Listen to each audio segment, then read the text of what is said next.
At this point, we've covered several important topics in electricity, magnetism, and optics. Everything from Newton to this point is considered classical physics, and it serves perfectly well for most practical applications. But if you look closely, there are subtle things that don't make sense. You've probably noticed that when you stand on the side of a highway, cars travel past you very quickly, whereas when you're actually driving, cars seem to overtake you much more slowly. Inside the car, you're moving with the traffic, so their motion relative to you looks slow. It's a matter of perspective. The other cars look like they're moving slower relative to your car because you're also moving. Now, does the same effect hold for light?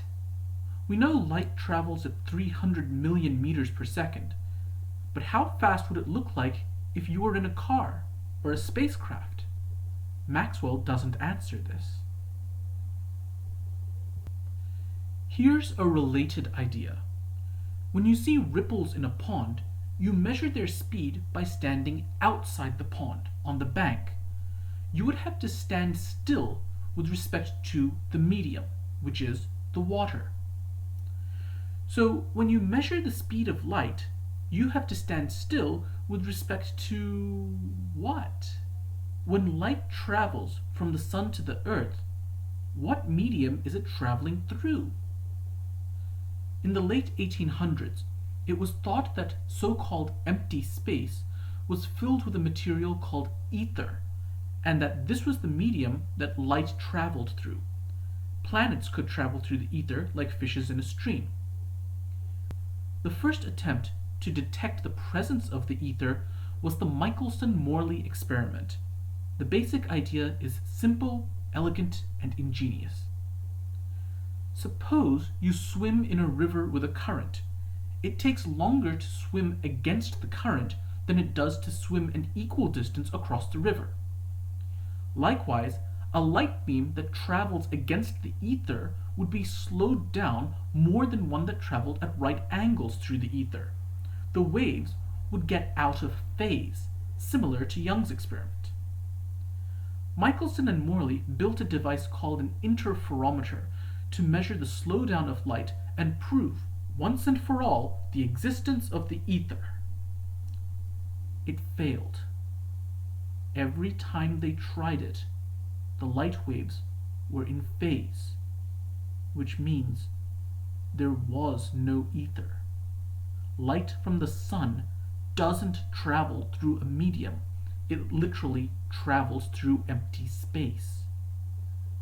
Even more shocking, we can measure the speed of ripples in the pond relative to the bank, but without an ether, we can't measure the speed of light with respect to anything else. It travels at 300 million meters a second, end of story. It doesn't matter how you move, you will always measure it as 300 million meters per second. If you're standing still, you measure the speed of light as 300 million meters per second. If you're in a car traveling at 80 miles an hour, you still measure the speed of light as 300 million meters per second. Even if you're in a spacecraft moving at 299 million meters per second, you will still measure the speed of light as 300 million meters per second. This is completely counterintuitive, and it leads to some pretty trippy effects. Einstein is the most famous physicist to describe these effects, and they are explained by his theories of relativity. We will look at a few effects. Here we see a flying spacecraft. 100 meters below it is a mirror. The mirror is moving with the spacecraft. The pilot fires a laser at the mirror. The laser reflects off the mirror and returns to a detector aboard the spacecraft. From the point of view of the pilot, the light traveled straight down to the mirror and then straight back up, a round-trip distance of 200 meters. Now, suppose we have a second observer. This time, outside the spacecraft. She sees the spacecraft fire the laser. However, because the spacecraft is moving, she sees the laser follow this slanted V-shaped path. From her point of view, the light travels a much greater distance than the 200 meters that the pilot saw. Now, let's take two pieces of information and put them together. According to Michelson-Morley, the two characters measured the speed of light as the same 300 million meters per second. But they saw the light travel two different distances, which means time must have passed differently for them. This is the phenomenon of time dilation. The faster you go, the more time slows down for you. Here's the equation for it. The pilot is moving and experiences a shorter passage of time than the outside observer. The pilot's time is called t short, and the outside observer's time t long. C stands for the speed of light. So for instance, suppose 1 hour elapses for the outside observer, that's 3,600 seconds, and the pilot is traveling at 90% the speed of light, or 270 million meters a second. How much time passes for the pilot? It isn't hard to work out. It's 1,569 seconds, or just over 26 minutes.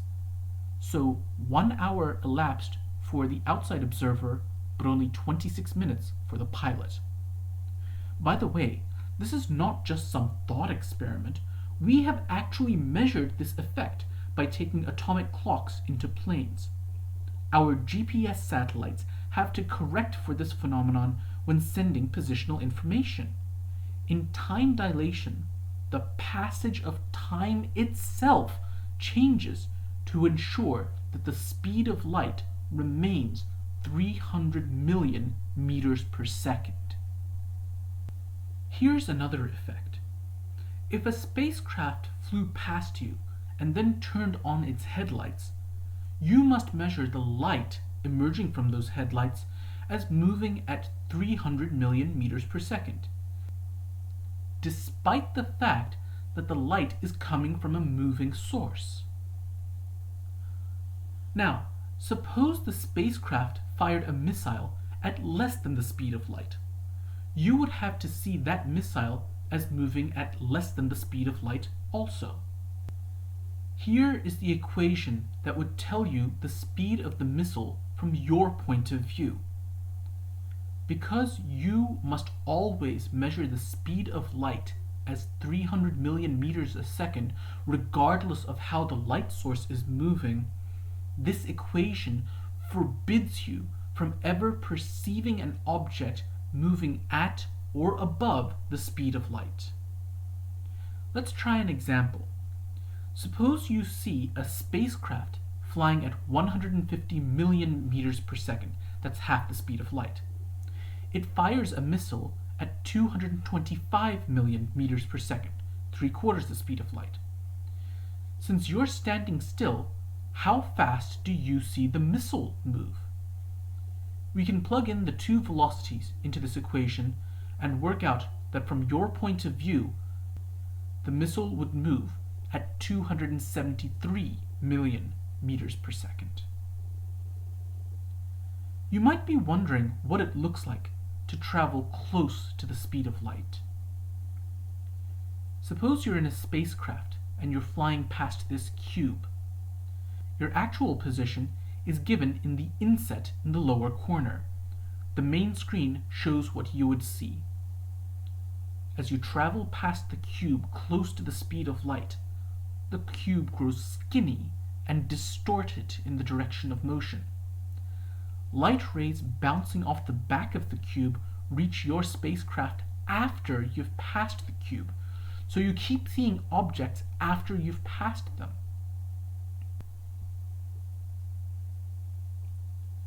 Let's try a more down-to-earth example. Here, we're traveling down a road. What if you were to travel down the road near the speed of light? The same distortion as we saw before occurs. Objects seem to spin around as you see the light waves bouncing off their backs after you've already passed them. Additionally, your perception of color changes, with the center looking more blue and your peripheral vision looking more red, and objects behind you draining of all color. Finally, the center of your field of view looks brighter, and the surroundings darken considerably. In this video, we discussed the experiments that led to the birth of modern physics, and we saw some of the consequences of relativity. For our purposes, this will be the last lesson for this course. You now have everything you need to complete the project, and while we abridged a few topics, you have all the information you need to take a course in modern physics. As always, I'll be available by email or Zoom to answer any questions you may have. Thank you, and above all, take care of yourselves.